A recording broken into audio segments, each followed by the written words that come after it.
We often speak of a nation as a place, a vast expanse of land defined by borders, governed by laws, and populated by a diversity of citizens. But perhaps the true promise of this name lies not in geography, but in psychography, the mapping of the human soul. To be truly united is not merely a political achievement, but a spiritual one. Julian stood before the great map of the interior, a parchment that stretched further than the eye could see, tracing the jagged coastlines of memory and the high peaks of his own potential. It is a journey to arrive at a state of internal equilibrium, where the fragmented territories of our own minds find common ground. Too often, we exist in a kind of civil war. Julian felt the tremors of his own borders, where the state of anxiety besieged the state of peace, and the state of desire threatened to secede from the state of wisdom. The landscape of his heart was divided by trenches of doubt and walls of old habits. Just as a nation requires a constitution to secure domestic tranquility, our inner lives require a similar framework.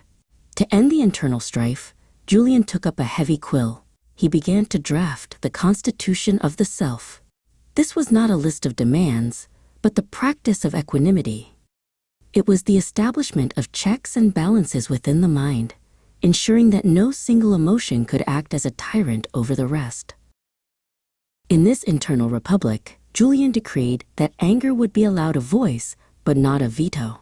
Fear would be acknowledged and heard, but it would not be given the executive power to govern his actions.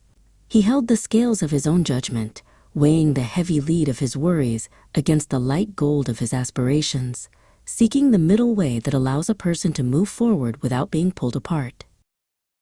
Then came the directive of e pluribus unum, out of many, one. In the internal world, this refers to the integration of the psyche.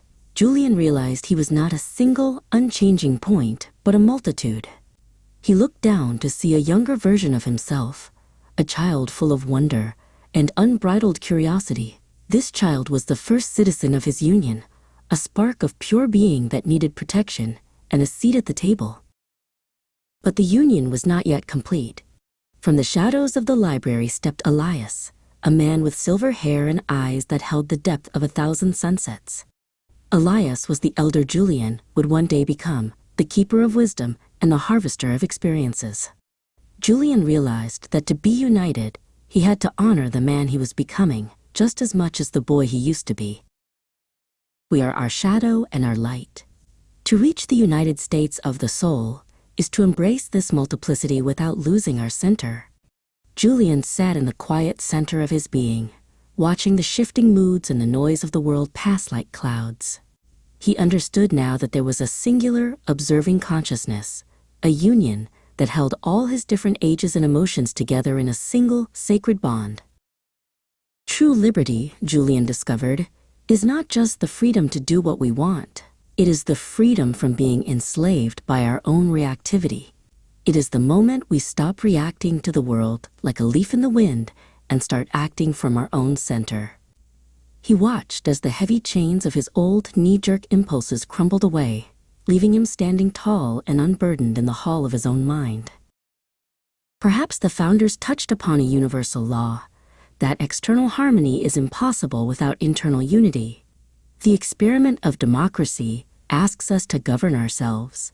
Julian realized that he could not hope to bring peace to the world if he could not govern the riotous states of his own heart. He spent his days tending to the garden of his internal republic, pruning the weeds of bitterness and watering the seeds of empathy. To live in the United States of being is to commit to the hard work of diplomacy between the head and the heart. Julian walked through the world with a spirit of indivisibility, offering the same justice and tranquility to his neighbors that he had cultivated within himself. This was the goal, a land of the free, populated by a soul that was, at last, truly and perfectly liberated. Please click like and then subscribe. Also share this video with your friends. Thank you.